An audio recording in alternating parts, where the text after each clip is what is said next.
Olá, alunos, tudo bom com vocês? Recapitulando agora a aula de filosofia, nós já começamos esse capítulo, mas vou recapitular porque muitos alunos tinham faltado na última aula. Então, vamos falar o seguinte, esse conteúdo vai ser dividido em duas partes, porque ele é um capítulo longo e eu preciso que vocês entendam alguns conceitos, tudo bem? Primeiramente, nós estamos agora falando sobre globalização e os efeitos que essa globalização causaram em todos nós. Antes, o mundo ele era muito grande e agora com a globalização ele diminuiu. E eu tô falando de tamanho? Não. Na verdade, o que eu tô falando é que os meios de comunicação e de transporte fizeram com que o nosso mundo ele diminuísse de tamanho porque se tornou as coisas muito mais acessíveis. Você pode estar agora, nesse momento, na sua casa, falando com alguém nas Filipinas, pelo um FaceTime, por exemplo. Ou então você quer ir para São Paulo agora, de avião, 1 hora e 40 minutos. Antigamente, as relações eram muito mais pessoais. Você praticamente só falava com as pessoas próximas a você. Se você hoje decidisse, por exemplo, nesse período,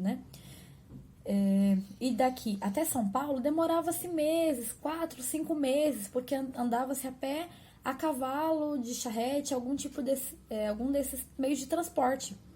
Então, demorava-se muito. Quanto mais os meios de telecomunicação e transporte foram evoluindo, o mundo também diminuiu porque se tornou muito mais fácil ter acesso a diversos locais por diversos meios também. Isso também, você não acha que tem um impacto forte em quem nós somos hoje? Com certeza. Nós estamos agora falando sobre o quanto a globalização interferiu também em quem nós somos como indivíduos, tudo bem? Como assim? Antes, com esse antigo modelo, sem todas essas questões muito mais acessíveis, as relações, e não estou falando de relacionamento necessariamente de namoro, mas estou falando sobre com seus pais, com seus amigos, com as pessoas da igreja, com seus professores. Todas as relações sociais que nós temos no dia a dia eram muito mais verbal e proximidade física. Então, você via a pessoa, você ia na casa do seu vizinho, você frequentava a casa da sua família, muito mais do que é hoje em dia. Com isso, também, era possível que o indivíduo se formasse por meio dessas relações sociais, tanto como indivíduo como a sua personalidade.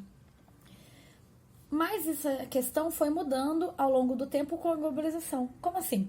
Porque com a globalização também foi possível que o mercado e as leis desse mercado fossem iguais para todo mundo, ou pelo menos para a maioria dos países, permitindo assim que o que é certo para um local vai ser certo para outro local também. E como isso é na prática? Basicamente é que o ter se tornou mais importante do que o ser. E não estou falando necessariamente que a globalização é uma coisa ruim, não é isso. É que eu estou querendo dizer quais são os impactos pessoais como indivíduo para a sua vida. Se antes você tinha muito mais acesso a essas pessoas, hoje em dia não. Você cria vínculos e relações muito por causa do ter, muito por causa do consumo. A globalização também te direciona para uma linha mais individualista. Se é para o ter e não tanto para o ser, e nós vamos voltar a falar sobre o ter e ser em outros capítulos durante o ano, esse ter, ele te torna individualista quando você tem que ser melhor do que o outro, tá? Estudamos no ano passado quais eram as diferenças entre indivíduo e individualismo. Então, o indivíduo com as suas características e o individualista, aquele que pensa apenas em si. É sempre ruim ser individualista? Não. Às vezes você quer ganhar alguma promoção no emprego ou quer estar competindo em algum esporte e você quer se importar mais com você. Mas em sociedade, nós não vivemos isolados, necessitamos uns dos outros, então temos que pensar por esse lado também.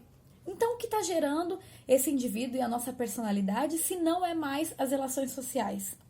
De acordo com o filósofo Gilles, a relação, ele é um filósofo, na verdade, que ele estuda muito a relação da mídia com a autonomia, o quanto a mídia influencia na sua autonomia. Na verdade, o quanto o individualismo ele é também gerado por essa mídia, já que por meio disso é que o ser determina o que é certo e errado, o que ele quer ou não, sempre ligado a uma felicidade imediata, tá? Do indivíduo. Então ele tá pensando em si para ser feliz naquele momento, não refletindo futuramente que como indivíduo ele não tá isolado e que ele precisa dos outros. e que ele vai precisar ao longo da sua vida. Ele pensa apenas naquela felicidade momentânea. E ele fala uma outra coisa, essa liberdade, essa mídia te dá autonomia e liberdade? Na verdade não, porque o que ela faz é condicionar o ser do que é o melhor. Por exemplo, digamos que essa camisa aqui, na verdade, é o que tá em alta e todo mundo quer uma camisa igual a essa. Passa na TV, passa no YouTube, todo local, todo mundo tem uma camisa igual. A mídia te diz o que é melhor e o que não é pra você.